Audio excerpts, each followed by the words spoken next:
A poor girl spilled coffee on the Mafia boss and woke up the next day in a secret castle.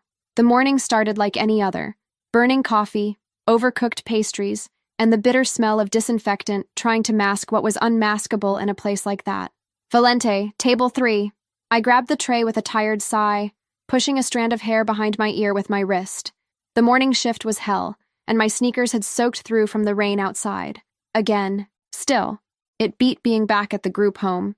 At least here, people left me alone, until he walked in. I didn't see him at first, just felt it. That pressure, a shift in the air, the kind that makes your spine stiffen before your mind catches up. He wasn't irregular. His suit looked like it cost more than I'd earn in a year. Perfectly tailored, black, immaculate. He sat in the darkest corner booth, away from the windows, but the light still seemed to find him, casting his cheekbones in sharp relief and reflecting off his thick black hair. His eyes were hidden behind sunglasses despite the gray skies. "Go serve him," my manager muttered, nudging me forward. "And try not to piss him off." Not the most encouraging words, but I walked over, not thinking twice. He didn't speak when I arrived, only nodded once. I set down the coffee, fresh, steaming, and that's when it happened. The tray slipped. Maybe it was his presence. Maybe it was the way he tilted his head like he knew me. Maybe it was those eyes. I hadn't even seen them yet, but I felt them. The cup tilted, and before I could stop it, scalding liquid cascaded across his chest. "Oh my God, I'm so sorry."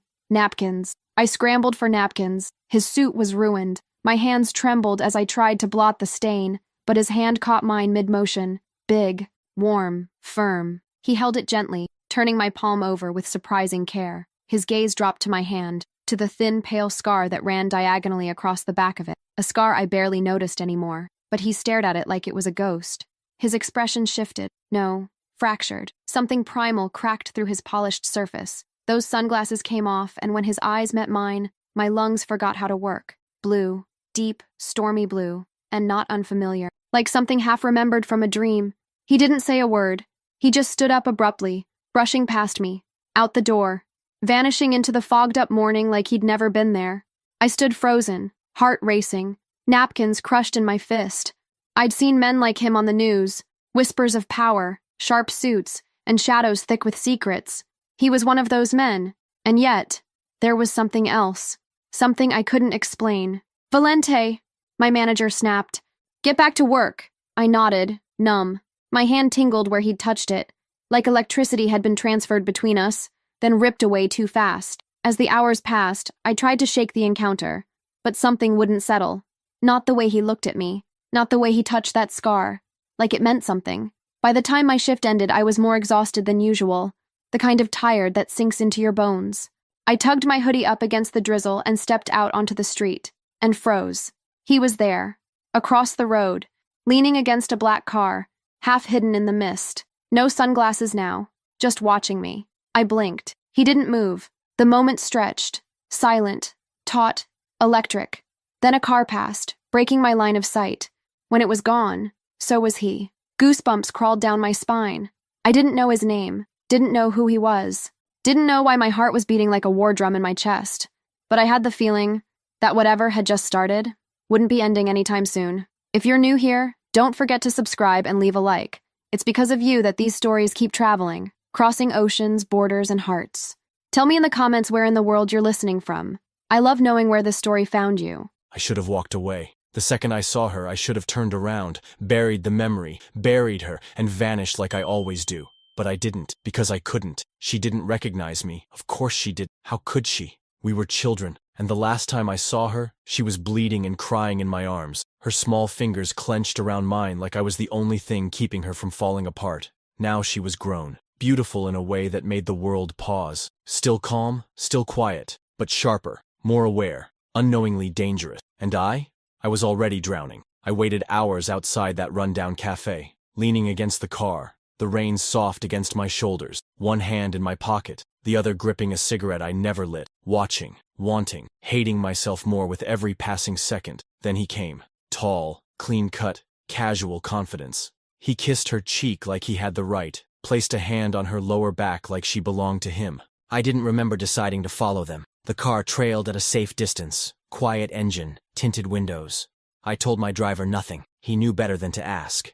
They stopped in a narrow side street, some shortcut. He laughed at something she said. She smiled, that soft curve of her lips like the first sunrise after war, and I snapped. I opened the door and stepped into the alley. The sound of my shoes on the wet pavement was the only warning. "Serena," I said. She turned. Her eyes widened. He stepped in front of her. Brave, foolish, irrelevant. I hit him once.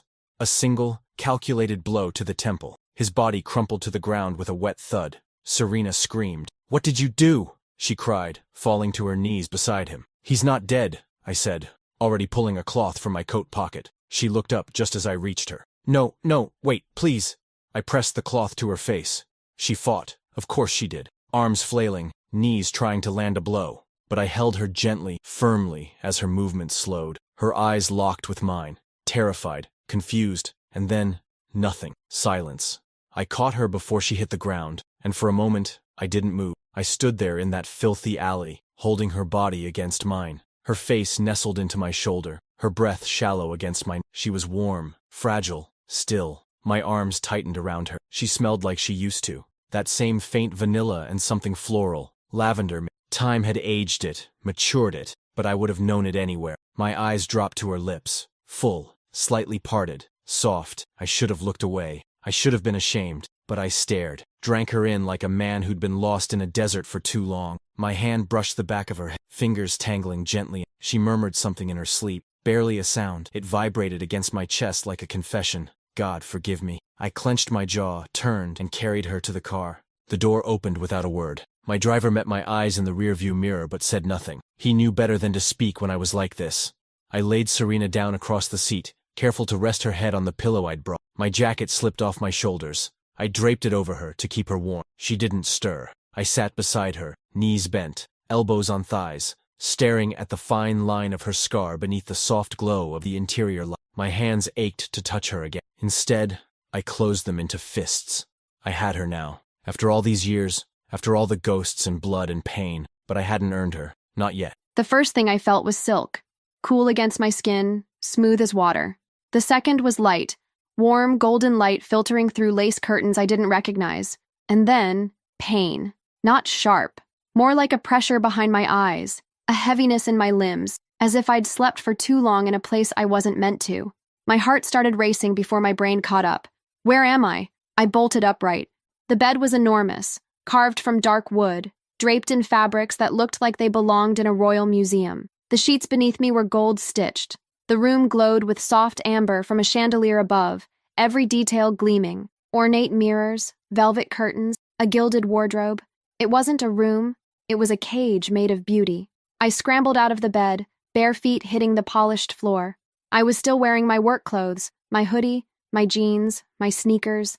They felt so violently out of place in this palace of a room it made me nauseous. I ran to the door.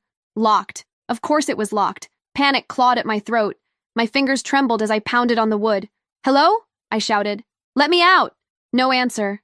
I turned, heart thudding. The windows were tall, covered, but when I pulled back the heavy curtains, I found not a city skyline, not even a street, just fog and forest, endless dark trees swallowing everything. My knees buckled slightly. I pressed my palm to the cold glass and whispered, "What the hell is this?" The memory slammed into me like a punch to the chest. The Biko, the man, the blow, the cloth, the scent, my body going limp. Him, Dante, I breathed, and as if summoned by my voice, the door unlocked with a heavy metallic click. I turned sharply. He stood there in the doorway. Same black suit, no tie, collar open. His hair a little messier now, his eyes more dangerous. No sunglasses this time. I stared at him like he was a storm I hadn't seen coming. "You—" My voice broke. "Where am I? What did you do to me?" He stepped inside slowly, closing the door behind him. "You're safe." "Safe?" I laughed, short, hysterical. "You drugged me. You kidnapped me. I watched you drop my boyfriend like he was nothing, and then—" "He's not dead." I froze. "What?" "He's alive. Unconscious, but alive." His voice was low, flat. I made sure of it. I searched his face, but there was no remorse, no guilt, just calm, terrifying control. "Why am I here?" I whispered. He didn't answer, just looked at me, the kind of look that made my skin crawl and heat all at once, as if he were measuring me, memorizing me. "I deserve an answer," I snapped, backing toward the wall. You don't just steal people and lock them in castles? It's not a castle, he said, as if that mattered. I pointed at the chandelier. The marble floor, the gold-threaded curtains, could have fooled me. A pause. Then he took another step closer. I felt the shift in the air again, that pressure, like gravity pulling just a little harder when he was near. You're here because you were never supposed to disappear, he said softly, and I'm not letting you vanish again. I stared at him. What are you talking about? He didn't explain. He didn't move. He just looked at me with those same eyes I'd seen in the cafe. Blue, deep, heavy with something I couldn't name yet. I felt something twist in my chest. I didn't want to understand him. I didn't want to see softness where I should have seen evil. But there was something. He turned to leave. Wait, I called after him. At least tell me your name. He stopped at the door, looked over his shoulder, and said only one word, Dante. Then he was gone, and I was alone again, in a golden room that shimmered like a dream but held me like a prison. I hadn't stepped into that room to scare her. I just needed to see her. After all these years of watching shadows, chasing ghosts, bleeding for a world that never gave a damn about me, there she was, in my world, real, breathing, awake, and terrified. I stood in the hallway outside her door for minutes after I left, maybe longer. My heartbeat had never returned to normal. My blood still felt like fire. Her voice, that crack of confusion and anger, "Why am I here?" echoed louder than any gunshot I'd ever heard. She didn't remember, but I did. She was 6 when I met her. I was 10, already dressed in black suits and taught how to kill with silence. She was all scraped knees, wild curls, and bright eyes that didn't belong in our fathers were allies then, business partners, murderers with manners. One day, while they talked in the garden, she tripped running through the fountain paths. Her palm hit broken glass. There was blood. She screamed. The men didn't move, but I did. I remember kneeling beside her, hands shaking as I wrapped her small fingers in a linen handkerchief. She looked at me like I was her whole universe in that moment. I didn't speak, just held her hand until she stopped crying. And then, days later, my father shot hers in the head. I watched it happen. He made me stand there. Look him in the eyes, boy. That's what men do before they take what's theirs. So I did. I looked into the eyes of the man whose daughter trusted me and watched him die. My fists clenched as I stood in front of the stone wall across from Serena's door. I breathed in through my nose, out, in, but the image wouldn't leave. Her, tiny, bleeding, him, collapsing, and now, her again, grown and cornered, trapped in a gilded cage I built. I told myself I was protecting, that the world wouldn't give her a second chance, not after everything, that I'd kept her safe. But the truth tasted like acid. I brought her here because I couldn't let her go. I was no better than my father. Fuck. I slammed my fist into the wall. The sound echoed down the hallway like thunder. Stone scraped skin. Blood followed. Again. Again. Again.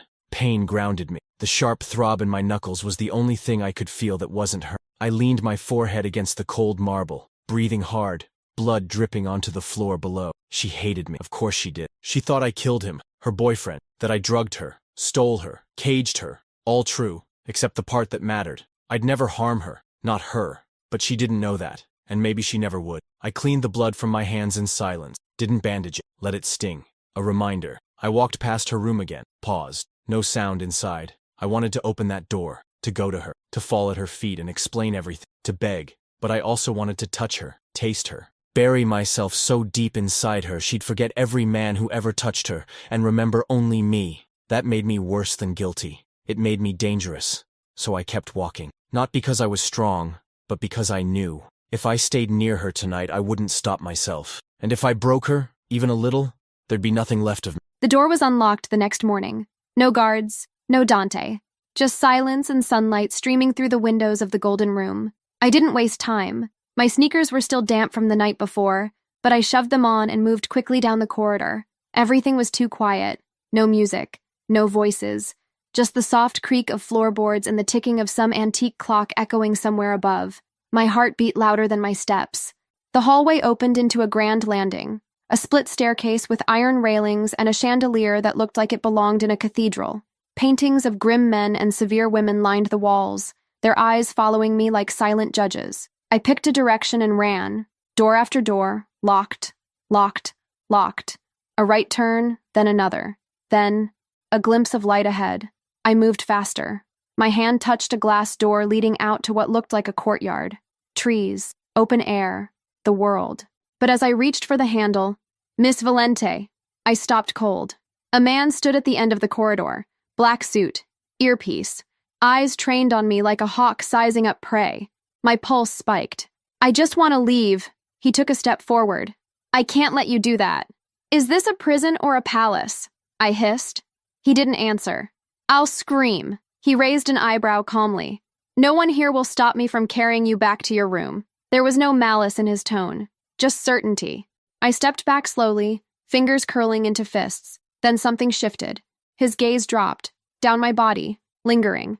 It was subtle, almost nothing, but I noticed. And I wasn't the only one, because from the hallway behind him, heavy footsteps thundered in. Then silence fell like a blade. The guard stiffened. I turned, and there he was, Dante. His black shirt was rolled at the sleeves, exposing forearms streaked with drying blood. His eyes, those storm-dark eyes, locked instantly on the guard. And what I saw in them made me step back instinctively. He didn't yell.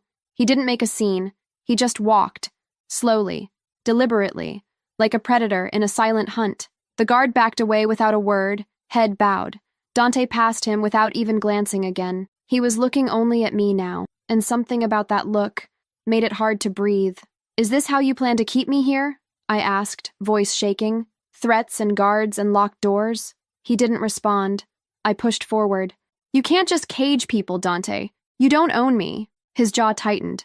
His eyes flicked briefly to where the guard had stood, then back to me. And I realized it wasn't the fact that I tried to escape that made him this tense. It was the fact that the man looked at me, that someone else's eyes had lingered where only his were allowed. That was the real sin. You're not a prisoner, he said, voice low. Could have fooled me. You're protected. I laughed. From what? The world? Or you? He took one more step closer, and the heat of him hit me like a wave. You don't understand what kind of men would come for you if they knew you were alive. I'd rather face them than rot in this palace of shadows. His eyes darkened, but he said nothing. He turned slowly and walked past me. As he did, he leaned in close, his voice barely a whisper.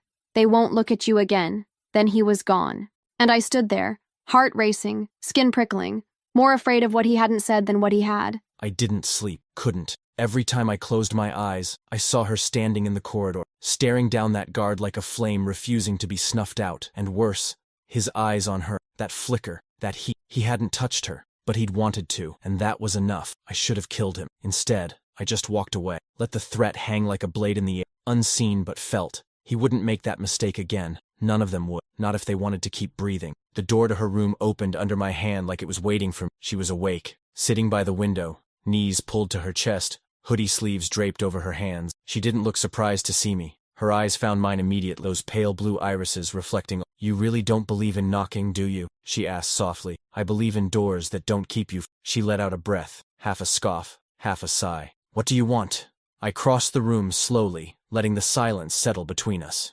The night outside the window was full of mist. The light in the room flickered low. Her features glowed gold in it. I stopped a few feet away. She didn't move. I reached out slowly, letting my fingers brush hers. She pulled back. I caught her wrist. Not hard, just enough to still her. She stared at me, defiant, so I turned her hand gently, exposed her palm, then the top of it, the scar. My thumb traced the line. She shivered. You still have it, I murmured. Of course I do, she said. You think people just forget the things that leave marks? Her voice was sharp, but her hand didn't pull away again. I looked up at her. She didn't flinch.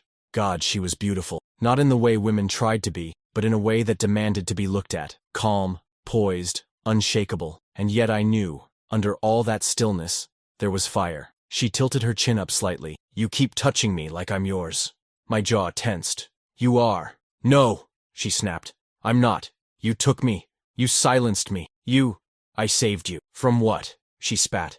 My own life? From being lost, I growled, stepping closer. From disappearing again. And who saved you, Dante? The question hit like a slap. I didn't answer. I leaned in, close enough to breathe her in, and whispered, no one. Her eyes flickered, and then I kissed her. Not gently, not carefully. I kissed her like I'd been waiting a lifetime. Like her mouth was the only truth left in a world made of lies. She gasped against me, hands against my chest. At first, she tried to shove me back, but I didn't move. She stopped. Her fingers curled into my shirt. For a heartbeat, we were both lost. Then she tore herself away and slapped me, hard. I let it land. Her chest rose and fell rapidly. Her lips were red, her eyes stormy. Don't ever, she started, but her voice broke. I told you, I said softly. You were never supposed to disappear. And then I turned and walked out. Because if I stayed another second, I wouldn't have stopped at a kiss. I didn't sleep. Every time I closed my eyes, I felt his mouth on mine again. Too rough, too desperate, too real. I could still taste him, still feel the heat of his hand on my skin. And the worst part? I hadn't hated it. I'd wanted to. God, I'd wanted to shove him back, scream, claw at him. But there was a moment, brief, traitorous, where I had kissed him back, just for a second, just enough to hate myself for it. I sat on the bed in the golden room, knees hugged to my chest, my pulse still a frantic drumbeat in my throat. What the hell is happening to me? He was the man who stole me, locked me up, threatened my life, and yet, the way he said you were never supposed to disappear had cracked something deep inside me. Like a door I didn't know existed had just been kicked open. The scar on my hand throbbed. I ran my thumb over it absently. I hadn't thought about how I got it in years. Just a childhood injury, they told me. Something with glass. But now, flashes. A boy, kneeling in front of me, wrapping a cloth around my bleeding hand, dark hair, blue eyes, silent, gentle. I shook my head as if I could erase the image by force. That couldn't be him. That couldn't be Dante. Could it? Hours passed. Or maybe minutes. Time didn't move the same here. I ventured out of the room again, quietly this time. I didn't want another confrontation, just clarity. The corridors were emptier now, fewer guards. No sign of Dante. I followed the faint scent of something sweet, lavender and lemon, and found myself near what looked like a service hallway. A woman in a gray uniform walked by, carrying a silver tray. She paused when she saw me. I lifted my chin. What's your name? She hesitated. Marta. Where am I, Marta? Her eyes darted around, and she lowered her voice. The Caruso estate. The name hit me like a fist. Caruso. I knew that name. I didn't know how, but I did. It echoed somewhere deep in my bones. I swallowed. Is that his name? Yes, miss. Signor Dante Caruso. I backed up a step. Everything tilted. Memories I hadn't touched since I was 6 came rushing back in broken pieces. Shouting, footsteps, blood on marble floors, a man falling, and a boy. 10 years old, frozen, watching. I didn't remember the faces, but I remembered the name. I remembered that it was the Carusos who never came for me, never looked for me after my father died, never claimed me again. I stared at Marta, but she was already hurrying away. My head spun. What was this? Some twisted reunion? Did he know who I was all along? Is that why he took me? Did I belong to him, or to his past? Back in the room, I stared at the chandelier above me. The light flickered. And somewhere, under all the confusion and fear, one truth began to bloom like poison. There was a reason I'd recognized his eyes in the cafe. Because I'd seen them before. On a boy who once held my hand, right before the world fell apart. I wanted to see her in something that wasn't soaked in fear, so I had the dress laid out. Simple, elegant, dark green to match the cool tone of her eyes. Nothing vulgar, nothing showy. Just something that would make every man at the table aware that she didn't belong to any of them, only to me. The dining hall hadn't hosted more than ghosts in years, but tonight, I allowed a few vultures to sit at my table. Francesca was one of them. She arrived fashionably late, always had a flair for drama, tight red silk, lips to match. She greeted me like she still had a right to. I let her kiss my cheek, but my eyes were on the door. When Serena walked in, the room stilled. She wore the dress. Her hair was pulled back, loose strands framing her face. She didn't wear makeup, didn't need it. Her steps were hesitant, her spine straight, defiant even here, even after everything. She took the seat I'd left for her at my right. No one spoke. Not until Francesca broke the silence with a blade. Well, she purred, swirling her wine. You've been busy. I didn't answer. Her gaze slid to Serena. We weren't introduced. Serena looked at her, calm as glass. I wasn't aware this was a party. Francesca smiled, all teeth. Oh, darling, everything's a party, if you know how to play. I reached out and took Serena's hand. She flinched, barely, but didn't pull away. Francesca's smile cracked. She's not a guest, Francesca said lightly. Is she, Dante? No, I said, looking only at Serena. She's something else entirely. The words hung between us, heavier than the wine, thicker than the silence that followed. Francesca set her glass down. Too hard. Careful, Caro. Hearts are fragile, especially when I turned my head slowly, met her gaze with mine. Then maybe you should have protected yours better. Francesca's lips parted like she might respond, but instead, she laughed. Cold, elegant, dead inside. Well then, she said, rising. Thank you for the wine, and the warning. She left without looking back. The others soon followed. The room emptied until it was just the two of us. Serena pulled her hand from mine at last. "You do realize," she said softly, "that you just claimed me in front of a table full of criminals. They needed to know." She stood, slow and deliberate. "You don't own me." I rose too. "No." Then I stepped closer. "But I will protect you. From every single one of them. Including her." Her chin lifted, stubborn and steady. "What makes you think I'm not the one they should be protected from?" My lips curved. God, I wanted to kiss her again, but I didn't. I let her walk away. Because tonight, her strength was the most dangerous thing in the room. I didn't belong at that table. Not in that dress, not in that chair beside him, not under the eyes of those people. His people. Not with the weight of his hand claiming mine like I was a prize he'd won, like I was some treasure plucked from a vault and polished to shine in front of strangers. I should have felt powerful. Instead, I felt owned. And the woman in red, Francesca, she saw it, saw right through me. Every word from her mouth had been a dagger dipped in honey, aimed straight at the part of me still trying to hold on to who I used to be. But I held it together, at least until the room was empty. Now I was walking, wandering aimlessly through the endless maze of Dante Caruso's kingdom. My heels clicked softly on the stone floor, echoing down corridors lit by flickering sconces. I didn't know where I was going. I just knew I had to move, to breathe, to escape, if only for a few stolen moments. "Couldn't sleep?" His voice came from the shadows ahead. I stopped. My pulse spiked instantly. Dante stepped into the light. No jacket this time, sleeves rolled, collar open, hair slightly tousled. He looked less like a captor and more like a man who hadn't stopped thinking about me for hours. I hated that it made my stomach flip. "I wasn't tired," I said, walking past him. He followed. "You were angry. Congratulations. You're perceptive." I kept my pace steady, refusing to look at him. "You didn't like the dinner. You paraded me like a possession. I protected you. From what? A woman in a red dress?" He stopped walking. I didn't. "Serena," he called after me. I froze. Something in his voice, low, tense, rooted me in place. I turned slowly. He stood there, watching me like I was slipping through his fingers again. "You don't get to do this," I said.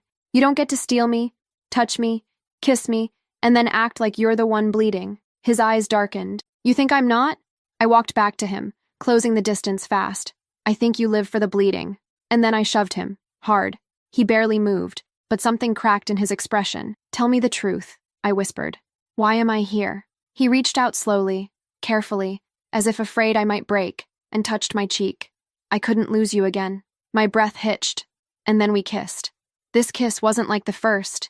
It wasn't a warning or a storm. It was fire. I pushed against him, not to stop him, but to feel how solid he was, how present. His hand slid into my hair, pulling me closer, and I let him.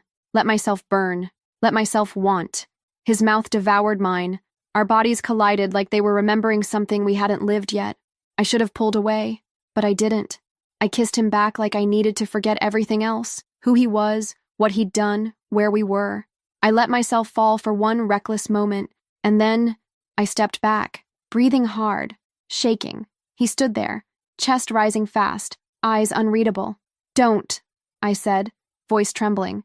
"Don't make me feel like this. I don't know what's real with you. I'm real.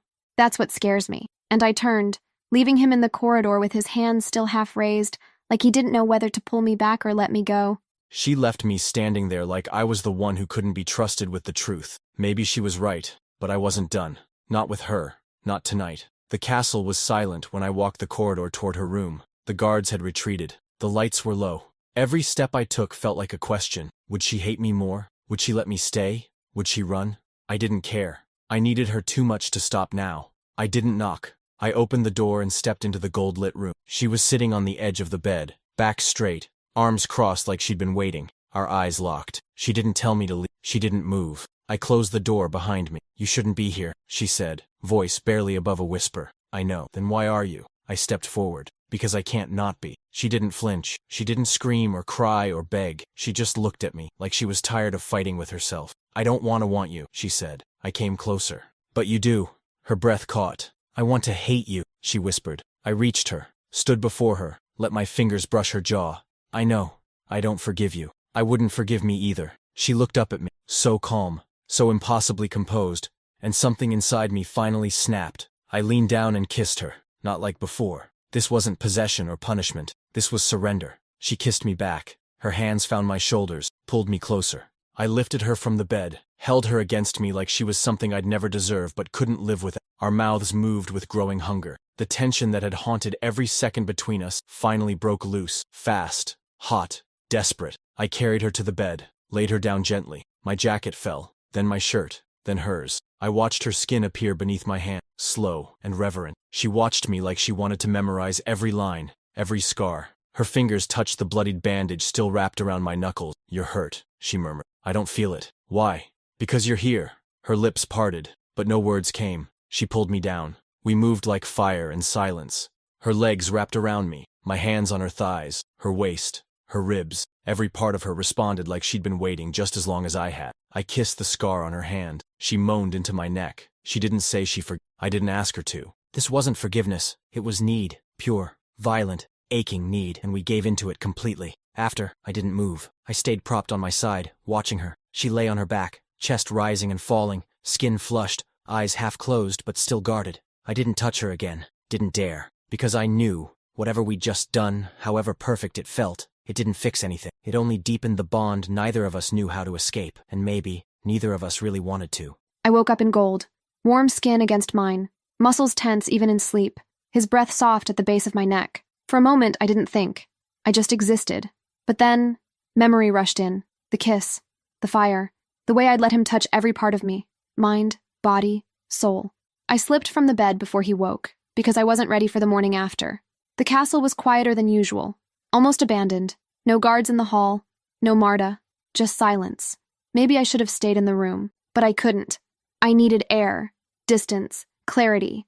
Instead, I found shadows. A young man, one of the staff I'd never seen before, emerged from a narrow hallway and nodded silently for me to follow. I hesitated, but something in his expression, it wasn't threatening. It was heavy, like he carried a truth too dark for daylight. I followed him. He led me down an unused corridor, dust in the corners, faded portraits on the walls. We stopped at a door made of old oak, half rotted at the bottom. He knocked once, then vanished. I stood there, heart pounding. Then the door opened, and I met the man who destroyed my life. He was older now, thinner, hair gray at the temples, but eyes sharp as razors. He sat in a high-backed chair beside a fire that seemed too small for the cold in the room. "Come in, Serena," he said, as if we were old friends. I didn't move. "You know who I am?" I nodded once. "You're his father." He smiled faintly. "Among other things." "Why am I here?"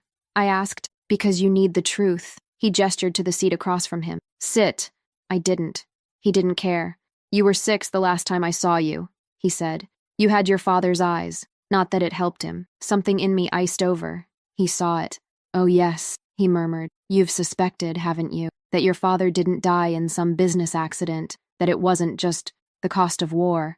I clenched my fists. "You killed him." "Yes." The word dropped like lead. "You shot him." "In front of your son." He met my eyes without blinking, and Dante watched. "No," I whispered. "He looked your father in the eyes, just as I told him to, watched the blood leave his body, and said nothing." My knees buckled. I gripped the frame of the chair, but I didn't sit. "I don't believe you," I said, even though I already did. He shrugged. "Believe what you want, but know this. Whatever Dante pretends to be with you, he comes from me. And eventually, we all become our fathers." He stood slowly, walked toward me. "Your lover is not your savior," he said. "He is a Caruso. He is mine. And you are nothing but the weakness I thought I buried 20 years ago." I slapped him. The sound echoed. He didn't even flinch, just smiled. Then he opened the door. "You should leave before he ruins you completely." I don't remember walking back to the room, don't remember opening the door, or how my legs carried me. Only that when Dante appeared in the doorway minutes later, I was already crying. He froze. "What happened?" he asked. I looked at him, really looked at him. The eyes, the hands, the silence. "You watched him die," I said. He closed his eyes. "I was 10. You watched." He nodded once, and I shattered. She looked at me like I was a monster. Not the kind you fear, the kind you regret loving, and maybe that was worse. I didn't follow her when she turned away, when her shoulders curled in like the weight of what I'd done finally broke her spine. I didn't beg, didn't try to stop her. What could I say? Yes, I was there. Yes, I saw your father die. Yes, I did nothing, because I was 10, because I was afraid. Because the man who pulled the trigger was the one who made me kneel every night and swear I would never be weak. I found myself in the West Wing, alone, a place no one followed me anymore. The room was cold, an old library, barely lit by the dying fire in the hearth. I didn't bother turning on the lights. I walked to the mirror above the fireplace and stared at the man in the reflection. My knuckles still bore the scars from the wall I'd punched days ago. Now they'd get new ones. I slammed my fist into the mirror. Glass shattered, spraying across the floor, embedding in my skin. The sound barely registered. Again, the bookshelves, the desk, the armchair, anything I could reach, I destroyed. It wasn't enough. Not for what I'd done. Not for what I hadn't done. I should have stopped him. I should have screamed. I should have stepped between them, taken the bullet if I had to, but I just stood there, frozen, watching. I remembered the way her father looked at me in that final second. Not with fear, but with understanding, as if he knew I would carry that silence forever. The blood ran down my arm now. My chest heaved. My shirt clung to me with sweat and guilt. I dropped to my knees in the mess I made, surrounded by broken glass, broken furniture, broken everything. The room pulsed around me like a wound. She would leave. She should leave. I had taken her from the world to protect her. But the truth was, I brought her here because I couldn't stand the thought of her not being in mine. And now? Now she'd look at me and see the boy who stood beside her father's murderer and didn't say a word. The boy who became the man I never wanted to be. I buried my face in my bloody hand. There was nothing left to break, except me. I couldn't breathe in that castle anymore. Not with the gold walls watching, not with the scent of him still on my skin, not with the weight of truth sitting like lead in my chest. He watched my father die, and then he took me, touched me, knowing what he carried in his silence. There was no safety here, not even in the places that once felt like shelter, so I made a decision. I would leave. It was after midnight when the knock came, soft, 2 taps. I didn't move at first, just stared at the door from where I sat curled up on the floor. I hadn't changed. My dress from the night before was still crumpled at the foot of the bed. My eyes burned from crying. Another knock, then a voice. Serena. It's Stefano. I stood, slow, cautious, opened the door only an inch. He stood alone in the hallway, hands raised in peace. I heard what happened, he said. I want to help you, but we don't have much time. I stared at him. I barely knew him, just that he was always near Dante, always watching from the shadows. Why would you help me? He leaned in, voice low. Because I've served the Carusos for a long time, and I know what happens to people who stay too long in this. I can't trust you. You can't trust him, he said, and you already know that. That was what did it. Not the urgency in his voice, not the promise of escape, but that simple sentence, because it was true. I couldn't trust Dante. Not anymore. He led me through the back corridors of the castle, passages I didn't know existed. The air grew colder the deeper we went, the walls rougher, unfinished. There were no guards here, no cameras, no eyes, only silence. Where are we going? I asked. There's a car waiting near the edge of the property, he said. It'll take you to the city. After that, you're free. Free. The word felt fragile, almost imaginary, as if the closer I got to it, the less I believed it could be real. Still, I kept walking, because I couldn't stay. We surfaced near the garden ruins, overgrown and lifeless. Moonlight broke through the trees in pale shafts. There it was, a car idling in the shadows. Stefano opened the door for me. Go, he said. Before anyone sees. I hesitated. What about you? I'll handle Dante. He won't know it was me. I stepped into the car. The door closed behind me, and for the first time since this nightmare began, the walls didn't press in on me. I leaned my head against the window as the car pulled away, my heart pounding with a twisted mix of grief and relief. I was leaving him, leaving the man who had held me like I was the only thing that mattered, and broken me anyway. I knew before I opened the door. The silence told me. That particular kind of silence. Not stillness, not peace. The kind that follows the sudden absence of something vital, like the moment after a heart stops. Her scent still lingered, faint traces of vanilla and soap, but the room was empty. The bed untouched since I left. The window cracked open, the closet open. No dress, no shoes, no Serena. My vision blurred. The rage came fast, too fast to stop. I grabbed the nearest chair and hurled it into the wardrobe. The crack of splintering wood echoed down the hall. I swept the contents of the vanity off with a snarl, glass and perfume crashing to the marble in an explosion of sound. Where is she? My voice ripped out of me. I stormed out of the room, blood roaring in my ears. The first maid I saw shrank against the wall as I approached. Where is she? I don't know, signor. My fist slammed into the wall beside her head. She screamed. She didn't leave on her own, I growled. Someone helped her. Who? Please, I swear, I don't know.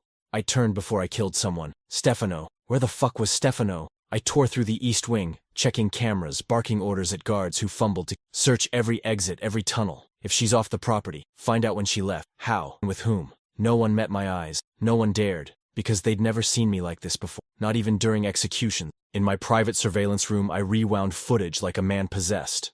There, at 2:17 a.m., a shadow in the corridor, her shape, her walk. Next frame, Stefano, trailing behind. You bastard. You smiled to my face and stole the only thing I've ever wanted. I punched the screen. The plastic cracked. Blood smeared across my knuckles. I didn't care. I changed clothes in silence. Black shirt, shoulder holster, leather gloves. The blade I kept for close kills, not because I planned to use it on, but because I might need it to cut through every man stupid enough to keep her from me. Outside, the storm had started. Rain soaked the stone steps as I stepped into the courtyard. Thunder rolled in the distance. My men followed. No one asked questions.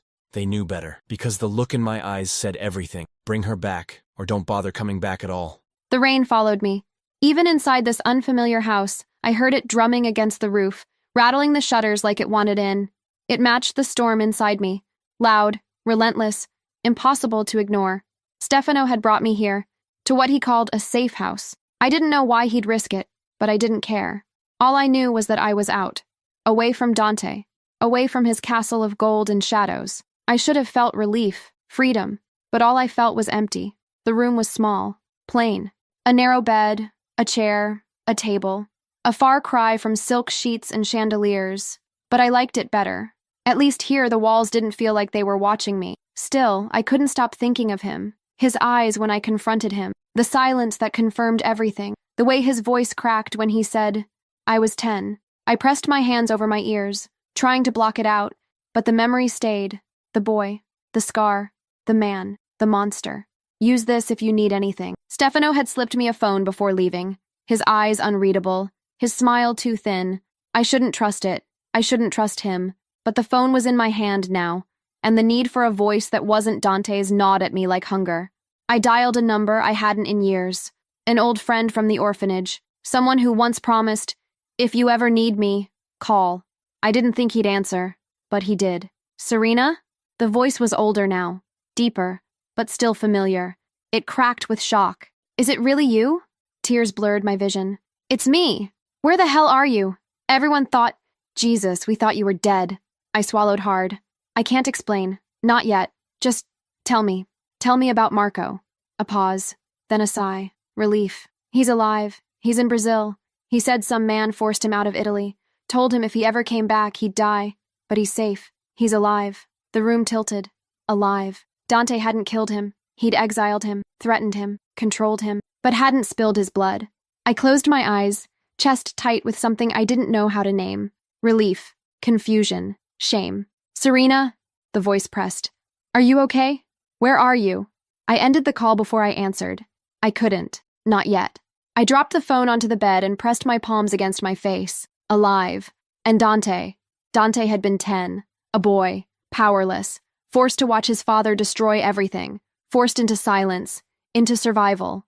I thought of his fists bloodied against stone walls. His voice raw when he said no one saved me. And it hit me like a blade. Maybe I wasn't the only one left orphaned that night. Guilt twisted in my gut. I had run. Left him behind in that golden cage of monsters. He hadn't just grown into a man shaped by violence. He'd been forged in it, burned by it, while I escaped into the anonymity of orphanages and temporary jobs. He stayed with the devil, and the devil made him in his image. How could I hate him for what he'd become, when I'd abandoned the boy he once was? My hands shook, my chest ached. I whispered to the silence, he was only a child. The rain outside beat harder, as if it wanted me to understand. I curled onto the bed, but sleep never came. Only the thought of him, broken and furious, tearing the world apart, looking for me. And a truth I didn't want to admit. I wasn't afraid of him finding me. I was afraid of what I'd do when he did. The storm hadn't stopped. Neither had I. 3 days. That's how long it took to find her. 3 days of tearing through every alley, every safe house, every whispered lead in the city until the trail led me to her. The door splintered beneath my boot. The guards outside never stood a chance. My men held them back while I moved inside, heart pounding with something darker than rage, heavier than relief. And there she was, sitting on a narrow bed, phone still clutched in her hand, eyes wide with shock. For a moment, I just stared. My lungs forgot how to work. She was alive, safe, real. Then the fury came roaring back. You ran.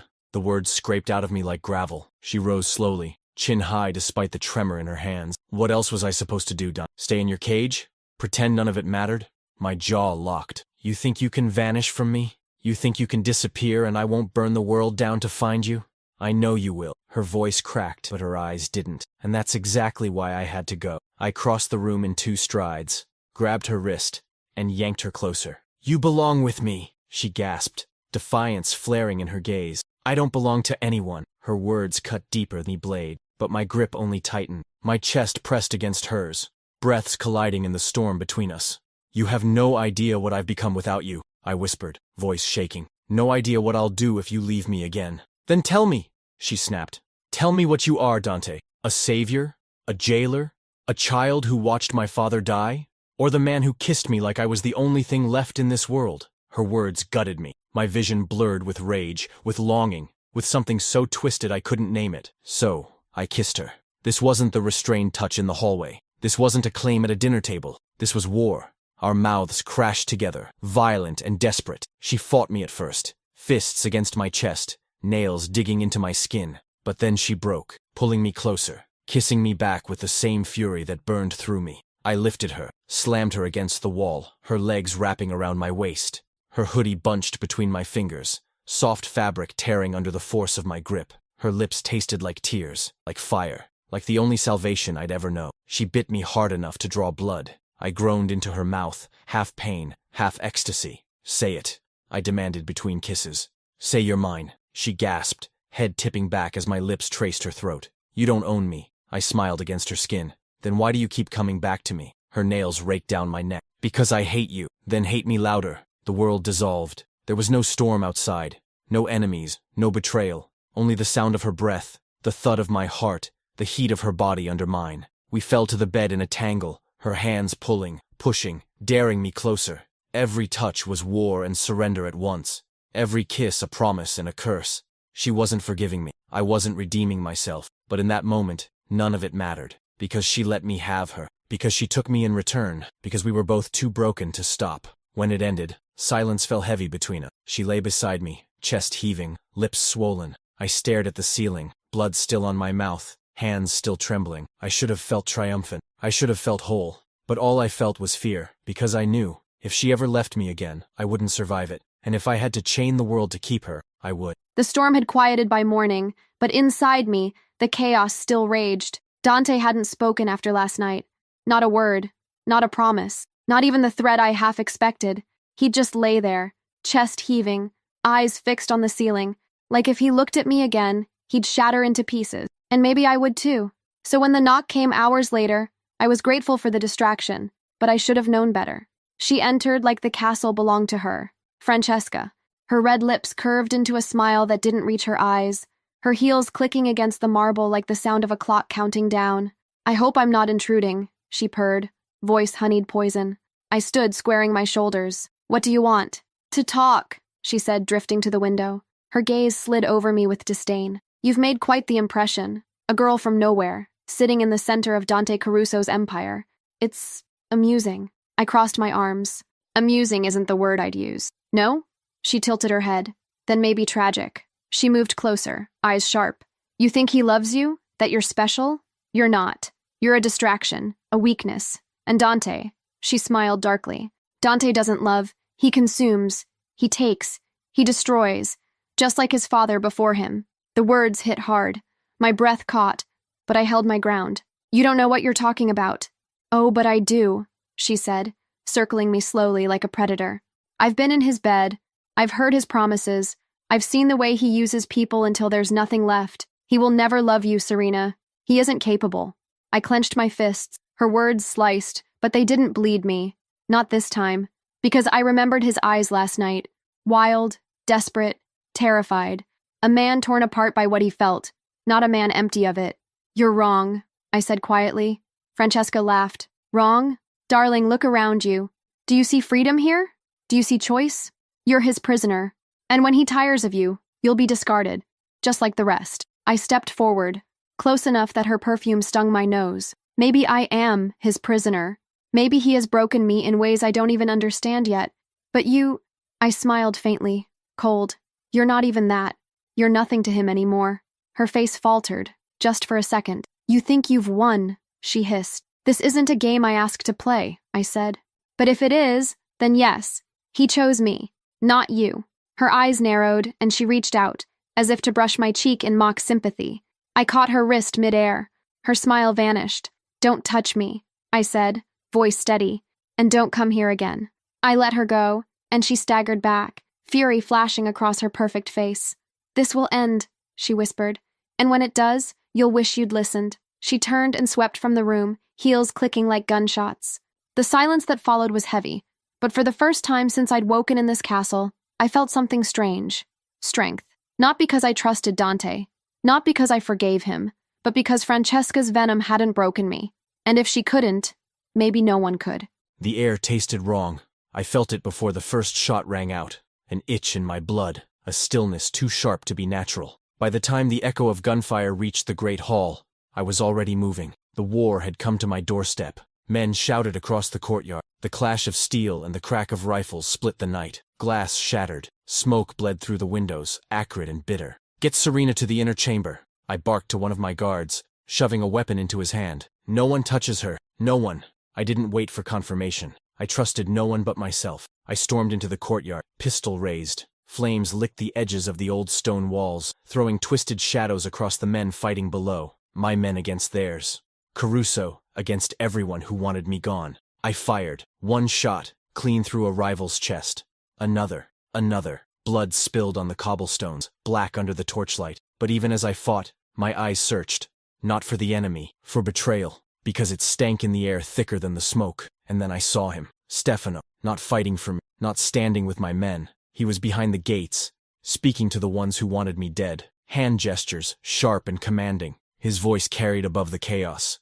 Rage consumed me. Stefano! He turned, and for the first time in all the years I'd known him, he didn't mask it. He didn't fake loyalty. He smiled, the kind of smile that said finally. I broke through the crowd like a wolf through sheep. Every bullet I fired fueled by the sight of his treachery. Bodies fell. Screams cut short. My men faltered at the sudden violence, not knowing who to trust. Stefano slipped into the shadows, retreating back inside the castle. A coward's move, a snake's move. I chased him, boots pounding the marble halls slick with blood. The east wing shook from the blast of a grenade outside. Dust rained from the ceiling. Paintings of dead ancestors crashed to the ground. My fists clenched around the grip of my gun until my knuckles screamed. I would kill him with my hands if I had to. Not because of his betrayal of me. I could live with knives in my back. I'd been raised among them. But because of her. Because if Stefano had turned, if he'd led them here, then Serena was in his sights. And that, I could never forgive. I kicked open door after door, the roar of battle behind me. Stefano! I shouted, voice echoing like a curse. Come face me, you coward! Nothing, only silence. Then, footsteps ahead, quick, deliberate. He was running toward the west wing, toward her. The fury in my chest nearly blinded me. I ran harder, faster, pushing past the ache in my body, the burn in my lungs. He thought he could take her, use her, break her, but he didn't understand. I would burn this castle, this city, this world to ash before I let anyone take Serena from me. The castle burned around me. Flames climbed the walls like hungry hands. The air stank of smoke and iron. Men screamed, rifles cracked, boots pounded across marble floors slick with blood. And through it all, Stefano's grip on my arm, iron and cruel. He dragged me down the hallway, ignoring the chaos outside. I fought him, nails digging into his wrist, but his hold only tightened. Let me go! I spat, voice raw. He leaned close, his breath hot against my ear. Oh no, Bella. You're exactly where I want you. He forced me into the great hall, the same one where Dante had once paraded me before his enemies like a prize. Now it was unrecognizable. Smoke blackened the ceiling. Firelight flickered against broken glass and shattered chandeliers. Stefano shoved me forward until I stumbled, falling to my knees. Stand, he ordered. I did, because I refused to give him the satisfaction of seeing me beg. His eyes raked over me, not with desire, but with hunger for power. You're the key, Serena. You're what makes Dante weak. With you in my hands, he'll break. And when he breaks, I'll take everything. My chest heaved. You don't know him. Oh, I know him better than you ever will. Stefano's smile was sharp. You think he loves you? No. He needs you. And need is just another word for weakness. When he sees me with you, gun at your head, he'll crumble. And then, the throne will be mine. The heavy doors burst open. Dante stood there, gun in hand, blood on his shirt, eyes blazing like hell itself. Stefano. His voice was a growl, low and lethal. Stefano yanked me against his chest, pressing cold steel under my chin. One more step, Dante, and I paint these walls with her blood. I felt the barrel tremble against my throat. My pulse thundered. Dante froze. His hands shook, but his eyes never left mine. Let her go, he said. No, Stefano sneered. Drop the gun, or she dies. For the first time, I saw fear in Dante. Real fear. His finger twitched on the trigger, but he didn't fire. He couldn't. Because of me. Because Stefano was right.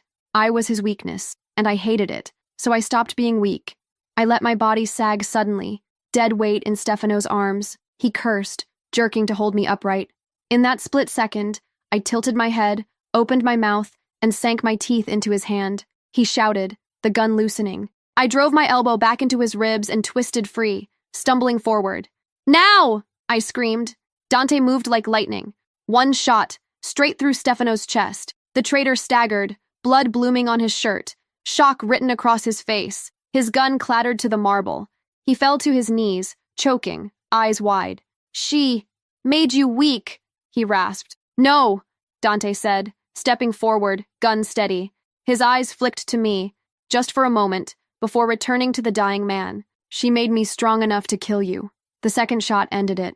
Stefano collapsed, lifeless. The silence that followed was deafening. I stood there shaking, smoke curling around us, the taste of blood still sharp in my mouth. Dante lowered the gun, his chest heaving, his hands trembling now that it was over. He turned to me. For the first time, he looked fragile, broken. Serena, he whispered, crossing the space between us. And God help me.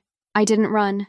I let him pull me into his arms, blood and sweat and smoke clinging to us both. His grip was crushing, desperate, like he couldn't believe I was still here. You saved me, he murmured into my hair. No, I said, breathless, pressing my forehead against his chest. We saved each other. The fire was everywhere. It climbed the velvet drapes, devoured the portraits of long-dead Carusos, licked the bones of the castle that caged me my whole life. Smoke choked the air, thick and bitter, but I welcomed. Let the place burn. Let the ghosts scream as the walls came down around them. I stood in the great hall, gun heavy and Serena at my side, her fingers curled around mine, trembling, but she didn't let go, not even now, not even after everything. The last of the intruders had fled or bled. My men dragged bodies from the stairwell, their boots splashing through rivers of ash and blood. Some bowed their heads to me, waiting for orders, but I had nothing to give, because for the first time in my life, I didn't want to be their leader. I just wanted to be hers. The heavy doors groaned open one last time, and there he was, my father. The old man leaned on a cane, but his presence was still iron. His eyes burned through the haze, cold and sharp, as if the flames had no right to touch him. You disappoint me, he said. His voice was steady, untouched by the chaos. All this, and for what? A girl. Serena stiffened, but I squeezed her hand. She's not just a girl, I said. His laugh was hollow. She's a Valente. Her blood is a curse on ours. I killed her father, and you dare to love his daughter. I don't dare, I growled. I do. He took a step forward. You were supposed to be my legacy, my heir, and now you burn the empire for her? I raised my gun. I'm not your heir. Not anymore. You think you can escape who you are? His eyes narrowed. You're me, Dante. You always will be. No. My voice shook, but I didn't lower the gun. I've been your prisoner my whole life, just like she was. But I choose her, not you, not this. The old man sneered. Then you choose weakness. His hand slipped into his coat, pulling out the cold gleam of steel. But I was faster. One shot, straight through his chest. His eyes widened, more in fury than pain. He staggered, blood soaking into his shirt, cane clattering to the floor. You'll regret this, he rasped, voice fading. She'll destroy you. I stepped forward, gun still raised. No, she'll save me. And with that, my father, the monster who made me, fell to the floor, lifeless. The hall shuddered as part of the ceiling collapsed, sparks showering over us. My men shouted, scattering, dragging the wounded away. I turned to Serena. Her face was streaked with soot, her eyes wide, shining with tears she wouldn't let fall. I dropped the gun. It hit the marble with a clang that echoed louder than the fire. "It's over," I told her. Her lips trembled. "Is it?" I cupped her face in my hands, ignoring the blood and ash. "Yes, because I'm done. No throne, no legacy, no crown of iron." Her breath caught. "And what do you want instead?" I pressed my forehead to hers, closing my eyes. "You." The roof groaned above us, timbers snapping. The castle, the prison of my childhood, the monument to blood, was dying. I grabbed her hand and pulled. We ran through the burning corridor, past falling beams and shattered glass, until the night air hit our faces like salvation. Behind us, the Caruso fortress crumbled into the fire. Ahead of us, nothing but darkness.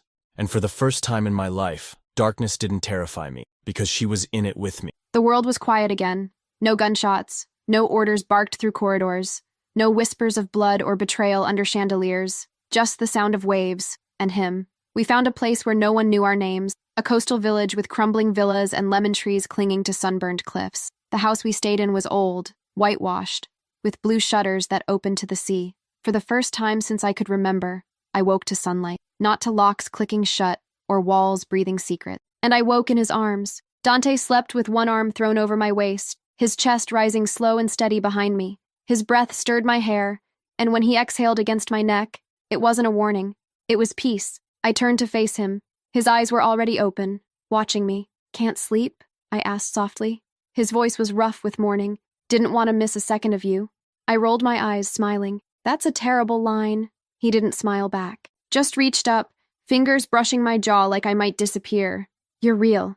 Every day I wake up and expect this to be a fucking dream. I'm here," I whispered. "I chose this. I chose you." Later, the sheets tangled around our legs, the shutters half closed to keep out the heat. We didn't rush. This wasn't like before. Wasn't war disguised as need, or pain masked by lust. This time, it was slow, deliberate. He touched me like I was something sacred, like I wasn't just a woman in his arms, but a memory finally made flesh. His mouth traced every inch of me, reverent and unhurried. When I reached for him, he stilled my hands, eyes locked on mine. "Let me give," he murmured. "Let me worship." And I did. There was no crown on his head now, no empire, no blood between us, just skin and heat, and a kind of love that had survived fire. I whispered his name like a prayer. He said mine like a vow. And when he moved inside me, it was different. Less like claiming and more like coming home. He didn't look away, didn't flinch when I touched the scars on his shoulders, didn't hide the way he trembled when I came undone beneath him. He kissed the inside of my wrist, my collarbone, my lips, and when we finally collapsed together, hearts pounding in sync, I buried my face in his neck and said what I hadn't dared before. "I love you." His arms tightened. He didn't answer with words. He didn't need to, because when his lips met mine again, I felt it. And this time, there was no war in it, only surrender. The sun was setting over the garden when I saw her, barefoot, laughing. Her dress caught on the breeze like a second skin. Our son chased her, wild curls bouncing, his little legs moving too fast for his balance. She caught him before he fell, scooped him up with that effortless grace only she had. Our daughter toddled behind, determined not to be left out. And Serena, she was still the most dangerous thing I'd ever touched, the only thing I'd ever wanted. I watched from the terrace, a glass of wine untouched in my hand. I'd faced men with knives, taken bullets, built empires, and buried traitors with my bare hands, but nothing terrified me like the way I still wanted her. Not just needed, wanted. After all these years, after fire and war and everything we lost and clawed back, she was still it, the center, the reason. She looked up and saw me. That smile, God, that smile, still had the power to bring me to my knee. She handed the boy to the nanny and walked toward me slowly, hips swaying in a way that made my mouth go dry. When she reached me, she didn't speak, just slid into my lap like she belonged there, like nothing in the world could ever keep her. "You've been staring," she murmured, fingers slipping in. "Hard not to," I said, kissing the inside of her wrist. "You gave me a life I never deserved." She looked at me with those silver blue eyes and tilted her head. "You gave me back to myself." I carried her inside, locked the doors, laid her down on our bed. The years had only deepened it, the way her skin responded to my touch, the way her body knew mine, and mine, hers. She arched beneath me, her moan low and full of memory. Her legs wrapped around me like she'd never learned to let go, and I kissed her like it was still the first time, like she might slip away again if I didn't hold her. "I still dream of you," I whispered against her throat. "Every night." Her breath caught. then make me real again. And I did. Slow, deep, endless. We moved like the sea, unrushed, unstoppable, ancient. When she cried out my name, I lost what little control I had left. And when we collapsed, tangled and breathless, I whispered in her ear, "You're still mine." She smiled against my chest. Always. Even if the world burned again, even if the ghosts came crawling back, even if I had to kill and build and burn all over, I'd do it. For her. Because she wasn't just my obsession, she was my peace, my future, my fucking religion, and I would worship her till my last breath. Thank you for making it to the end. If these words found you, if this story stirred something inside you, even for a moment, then every line was worth writing. Your presence here isn't just a number, it's a quiet echo in the noise. A heart that felt something alongside mine. Each time you leave a like, a comment, or share this dark and tender world with someone else, you give me a reason to keep going, to keep writing with fingers on fire and a heart wide open. If you haven't yet, subscribe.